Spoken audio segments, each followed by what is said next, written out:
Welcome back जी। एक बार फिर मैं आप सबको खुशामदीद करता हूँ इस प्लेटफॉर्म पर। वर्ल्ड क्रिकेट में अगर हम बात करें, राइवलरी के हवाले से अगर बात करें, पर्टिकुलरली अगर आप जो लॉन्गेस्ट फॉर्मेट में बात करें तो राइवलरी आपको नजर आती है जो करंटली जो है अलाइव है और इसकी जो हिस्ट्री है वो सालों पे मुहित है और कई सौ सालों पे मुहित है ये हिस्ट्री। तो वहां से अगर आप अंदाजा लगाएं तो आपको समझ आ गई होगी जो क्रिकेट फैंस है मैं किसके बारे में बात कर रहा हूँ। मैं एशियस के हवाले से बात कर रहा हूँ।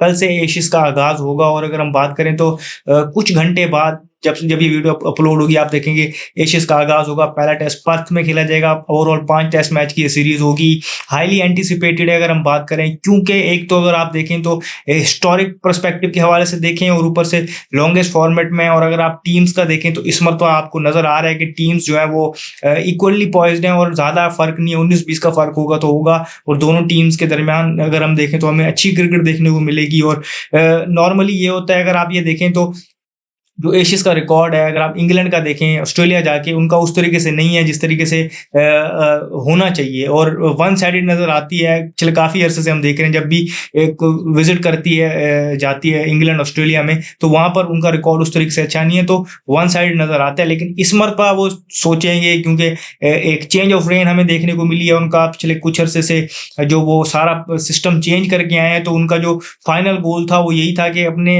एशियस के लिए वो स्क्वाड बिल्ड कर रहे थे और गाय बगाए उस चीज को उन्होंने अपनी प्रेस कॉन्फ्रेंसेस में, इंटरव्यूज में ये बताया कि वो स्क्वाड को ये देख रहे हैं कि कौन जाके ऑस्ट्रेलिया में अच्छा खेलेगा। तो उस हवाले से उस चीज को माइंड में रख के वो स्क्वाड बना रहे थे। बेन स्टोक्स का ये फर्स्ट टाइम हुआ है एज अ कैप्टन ऑस्ट्रेलिया में और ब्रैंडन मैकलम कोचिंग। तो इनके होते हुए देखना होगा कि जो अग्रेसिव ब्रांड वो लाते हैं जिसको बेस बॉल का नाम दिया जाता है, उसके हवाले से आप देखें तो डिवाइडेड राय नजर आती है वर्ल्ड क्रिकेट में। लेकिन पर्टिकुलरली अब आप ऑस्ट्रेलिया में देखें तो बहुत ज्यादा उस पर मौकरी की जा रही है और आप जानते हैं कि बिल्डअप में ये बहुत होता है। दोनों जगहों पर हम देखते हैं कि मीडिया किस तरीके से इस चीज को उठाता है और फिर कुछ एक्स क्रिकेटर्स जिस तरीके से ब्रॉड हैं या वहां से आप देखें तो एन चैपल है या बाकी सारे लोग हैं वो इस चीज को देख रहे होते हैं। तो एक बैंटर चल पड़ता है, सीरीज से पहले ही हेडलाइंस लगती हैं, वो सारी चीजें शुरू हैं तो उन्होंने टारगेट किया हुआ है। लेकिन कहीं ना कहीं सब ये जानते हैं कि अगर जीतने का एक तरीका इस टाइम पर समझ आ रहा है इंग्लैंड को कि हम ऑस्ट्रेलिया में कैसे जीत सकते हैं और वो कैसे एक उनका खराब रिकॉर्ड है उसको कैसे बेहतर कर सकते हैं। तो उसमें उनको ये चीज नजर आ रही है कि अग्रेसिव ब्रांड खेल के उनको अंडर प्रेशर करके, लेकिन उसके लिए वो जानते हैं कि जहां जहां पर भी ये बेसबॉल जो मंत्रा सक्सेसफुल है वहां पर बैटिंग विकेट्स थी या फ्लैट विकेट्स थी, तो लग नहीं रहा कि ऑस्ट्रेलिया उनको ऐसी विकेट्स देगा। और ऑफ लेट हमने देखे कि बहुत कम ऐसी विकेट्स नजर आई हैं हमें ऑस्ट्रेलिया में जो जहां पर आपको फ्लैट डेक्स नजर आए, वहां पर नॉर्मली पेस एंड बाउंस होता है और सीम स्विंग होता है। बॉल तो मुश्किल होता है बैटर्स के लिए, तो ये चीज भी देखनी होगी। स्क्वाड के हवाले से ये बताते चलें, सबसे पहले तो आपको अपडेट देते चलें। ऑस्ट्रेलिया का स्क्वाड डिस्कस करते हैं, अपडेट ही देते चलें कि पहले टेस्ट मैच के लिए उनके जो कैप्टन है पैट कमिंस वो अवेलेबल नहीं है। स्टीव स्मिथ कैप्टनसी करेंगे, पैट कमिंस इंजर्ड है और उनके एक और पेस जो उनका ट्रियो है उसमें से एक और मेंबर मिसिंग है, जॉश हेजलवुड। तो ये दो बड़े ब्लोज हैं ऑस्ट्रेलिया के लिए। अगर आप देखें तो पिछले काफी अरसे से अगर हम बात करें तो उनकी बॉलिंग का जो दारोमदार होता है वो उनका जो पेस ट्रियो था, PAT Cummins, Mitchell Starc, Josh Hazlewood, उनमें से 2 बंदे इंजर्ड हैं। तो एक चीज ये भी है कि ये चीज उनके लिए मिसिंग है, तो ये चीज उनको देखनी होगी।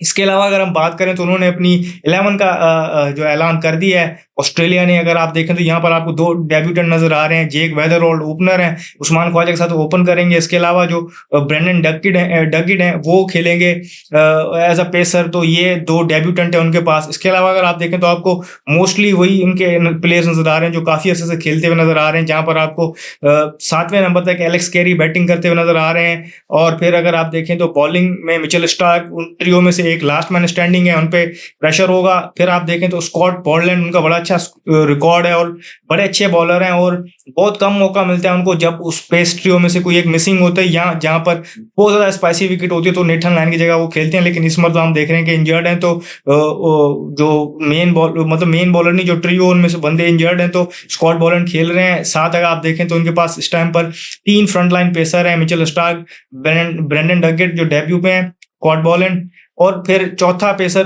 कैमरन ग्रीन होगा जो बॉलिंग करेगा क्योंकि वो 6ठे नंबर पे खेल रहे हैं। तो बॉलिंग उनको कहा भी गया था कि जो उनकी डोमेस्टिक टूर्नामेंट होता है जिसको शील्ड कहते हैं वहां पर उनसे बॉलिंग एक्सपेक्ट की गई थी, तो वहां पर उन्होंने की भी थी। इस तरीके से वो भी अपना जो वर्कलोड शेयर करेंगे। फिर नेथन लाइन उनके पास जो उनके फ्रंट लाइन स्पिनर मौजूद हैं।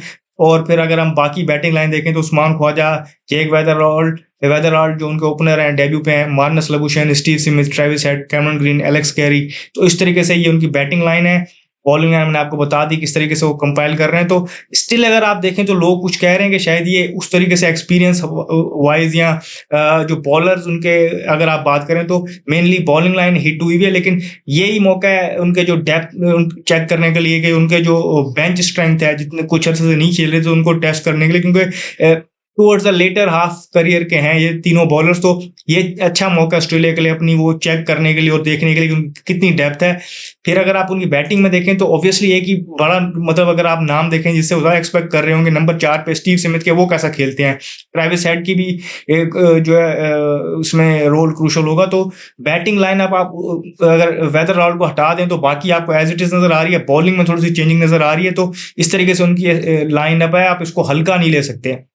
लेकिन कंपैरेटिवली अगर आप ये कहें कि इंग्लैंड थोड़ा सा उनके लिए साय ऑफ रिलीफ होगा कि पैट कमिंस और जोश हेजलवुड उनके लिए मौजूद नहीं है, क्योंकि इन दोनों की बड़े पोटेंट बॉलर हैं और ये उनको नए बॉलर्स फेस करने पड़ेंगे। तो ये अलग चैलेंज लाता है। लेकिन इसको आप दोनों तरफ से देख सकते हैं कि नया चैलेंज भी है और फिर दो उनके वो मेन बॉलर्स नहीं मौजूद, तो उन पे वो कैसा लेते हैं इसको। लेकिन कहीं ना कहीं कैप्टन का ना होना और वो सारी चीजें अपनी जगह पर है। लेकिन स्टीव स्मिथ का फिर एज अ रिकॉर्ड वैसे इंग्लैंड के अगेंस्ट अच्छा है, लेकिन एज अ कैप्टन उनकी एवरेज फिर जो है वो बढ़ के 60+ हो जाती है। तो ये और बड़े जो जिसे कहते हैं बीस्ट बन के सामने आते हैं। तो ये सारी चीजें उनको देखनी पड़ेगी। मार्नस लबुशेन 3 पे खेलेंगे, इससे पहले बात हो रही थी शायद कैमरन ग्रीन 3 पे खेले हैं, लेकिन ये हम देख रहे थे कि जब से उनको मार्नस लबुशेन का पिछला कुछ अरसा इतना अच्छा नहीं किया, लेकिन फिर हमने देखा कि डोमेस्टिक में उन्होंने रन लगाए हैं, उसकी वजह से वो पहले वनडे टीम में आए, फिर हमने देखा कि स्क्वाड में आए और अब नंबर 3 पे खेलेंगे तो उनसे एक्सपेक्टेशंस भी होंगी। फिर उनको 6 पे भेजा गया कैमरन ग्रीन को। तो ये एक अच्छी मूव मुझे नजर आ रही है। आगे बढ़ के इंग्लैंड की तरफ देखें तो इंग्लैंड ने 12 अपने अनाउंस किए हैं।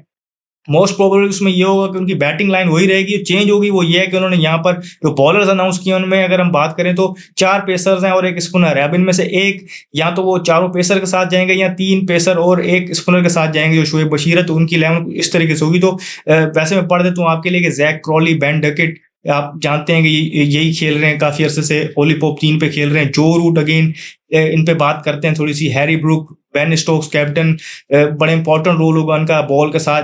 अगर हम बात करें तो ये लंबे स्पेल्स करते हैं, तो ये क्रूशल हो गए चौथे पेसर के तौर पे या 5वें पेसर के तौर पे। ये देखना होगा। जेम्स स्मिथ इनके विकेट कीपर अच्छे बैटर हैं, इनसे ज्यादा एक्सपेक्टेशन है ये रन्स करेंगे, क्योंकि ये मुश्किल रन्स करके दे रहे हैं उनको। तो ये भी एक इंपॉर्टेंट चीज है।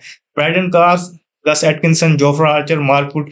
मुझे लग रहा है मार्क वुड, जोफ्रा आर्चर और गस एटकिंसन खेलेंगे। जो चॉइस होगी 11वें प्लेयर की वो ब्राइडन कार्स और शोएब बशीर के दरमियान होगी। मोस्ट प्रोबेबली मुझे लग रहा है कि शायद शोएब बशीर के साथ जाएं, क्योंकि 3 पेसर हैं, चौथा बेन स्टोक्स होगा। और आप अगर ऑस्ट्रेलिया की अगर आप साइड को देखें तो ऑस्ट्रेलिया की साइड भी कुछ इस तरीके से आपके सामने है कि वहां पर भी आपको नजर आ रहा है कि 3 फ्रंट लाइन पेसर हैं, एक स्पिनर है और चौथा कैमरन ग्रीन का जो आपको मैंने बताया कि वो भी रोल प्ले करेंगे ऑलराउंडर, पेस ऑलराउंडर के तौर पे। यहाँ पर बेन स्टोक्स वो रोल प्ले कर सकते हैं। तो मुझे लग रहा है कि जो ब्राइडन कार्स है वो नहीं खेलेंगे, शोएब बशीर शायद खेलें। और मैकैलम ने उनको बिल्ड किया था और अर्ली ऑन देखा था कि इन टर्म्स ऑफ एक्शन और इन टर्म्स ऑफ जो लाइन और लाइन को बॉल कर रहे होते हैं और हाइट को देखते हुए कि नेथन लाइन किस तरीके से सक्सेसफुल होते हैं ऑस्ट्रेलिया में, उसको वो रेप्लिकेट कर सकते हैं। ऑब्वियसली कोई कंपैरिजन नहीं है। नेथन लाइन ने ऑलमोस्ट तकरीबन सारी चीजें अचीव की और बड़े परफॉर्मर रहे वो period of time. Shoaib Bashir का भी अर्ली इन करियर है और पहला उनका टूर ऑस्ट्रेलिया का।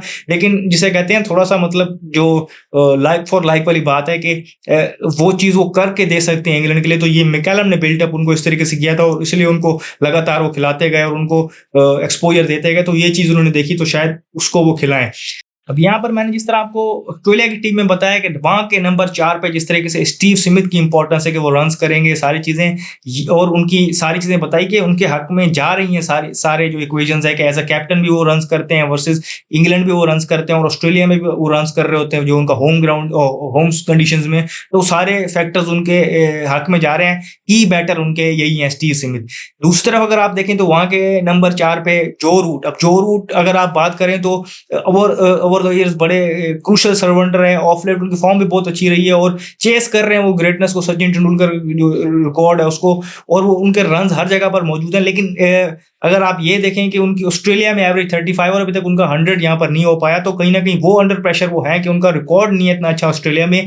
ये चीजें देखनी होगी कि क्या वो उस चीज को ओवरकम करके और यहाँ पर राइज करके एक मतलब फिर इंग्लैंड को, अगर इंग्लैंड के लिए अगर जिसे कहते हैं सही मानों में चांसेस होंगे तो ये होंगे कि जो रूट्स कितने रन्स करते हैं और आया वो मैच नहीं रन्स कर पाते हैं या नहीं कर पाते हैं, वो जिंक्स तोड़ते हैं अपना जो उनके अगेंस्ट है। और ये बहुत ज़्यादा बिल्ड किया गया कि उनका 100 नहीं है, और यहाँ पर ये बाकी सारी चीज़ें बिल्ड की गई उनके अगेंस्ट भी, और ये सारी चीज़ें। और ऑब्वियसली एक वर्ल्ड अगर जिसे कहते हैं बीटर आपने बनना है, वर्ल्ड चैंपियन बनना है, तो आपको हर जगह रन्स करने होंगे, तो ये उनके लिए मौका है। और आप ये समझ रहे हैं कि जिस तरीके से उनको करियर का जिस टाइम पर जो उनकी एज, उसके बाद शायद उनको ये मौका ना मिले टेस्ट क्रिकेट खेलने का ऑस्ट्रेलिया में, तो कहीं ना कहीं ये उनके पास मौका है कि ओकेजन पे राइज करें। और वो ये बाकी सारे बातें कर रहे, तो उसका मतलब वो भी जानते होंगे, वो भी हार्ड वर्क करके आ रहे होंगे, तो वो भी इस चीज को टारगेट करेंगे और वो भी इस चीज को देखेंगे। और इंग्लैंड के लिए चांसेस के लिए एशेज जीतने के लिए वो बहुत क्रूशल है। तो इस हवाले से मैंने आपको कहा कि नंबर 4 उनका और नंबर 4 इनका अगर आप देखें तो ये आपको चीजें नजर आएगी। पेस अटैक करंटली अगर आप देखें तो एक्सपीरियंस ज्यादा आपको नजर आएगा और इंग्लैंड के कैंप में, क्योंकि जो पेस ट्रियो था वो उनमें से 2 मेंबर्स नहीं है।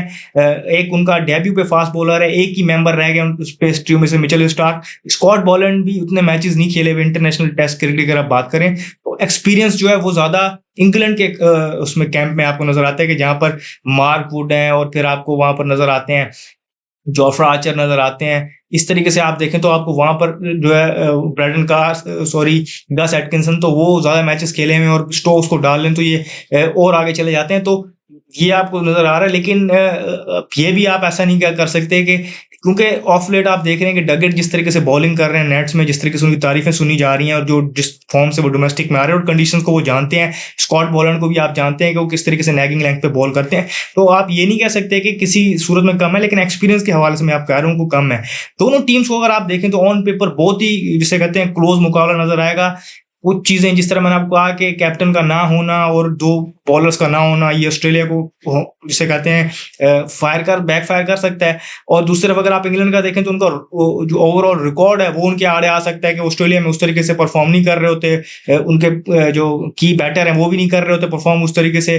फिर अगर हम बात करें तो अगर फ्लैट डेक ना हो तो कहीं ना कहीं उनकी बैटिंग भी जो वो स्टाइल वो खेलते हैं वो उनको बैक फायर करता है, और ऑस्ट्रेलिया में ओवरऑल रिकॉर्ड तो सारा उनके आड़े आ सकता है। तो दोनों साइड्स को अगर आप देखें तो देख के ये लगता है कि अच्छे मैच देखने को मिलेंगे, अच्छी क्रिकेट देखने को मिलेगी। 5 टेस्ट मैचेस की हमारा आपका सीरीज है। कल पहला टेस्ट का पर्थ में खेला जाएगा। पर्थ की विकेट के बारे में आपको पता है कि बाउंसी विकेट होती है, दुनिया के सबसे ज्यादा पेस एंड बाउंस इस विकेट में आपको नजर आता है। ओपस क्रिकेट स्टेडियम में ये मैच होगा, तो वहां पर आपको देखना होगा कि कौन टॉस जीतता है, क्या डिसीजन करता है। 11 तो आपके सामने ऑलमोस्ट दोनों टीम्स की मौजूद है, तो आप देखेंगे कि क्या आउटकम होता है। कोशिश करेंगे कि डे बाय डे आपको मतलब हर डे के एंड पे आपको अपडेट दें, लेकिन अगर वो पॉसिबल ना हो तो मैच के एंड पे जरूर आपको अपडेट देंगे और डिस्कस करेंगे। इस वीडियो में फिर वक्त इतना ही, मुझे दीजिए शुक्रिया, अल्लाह हाफिज।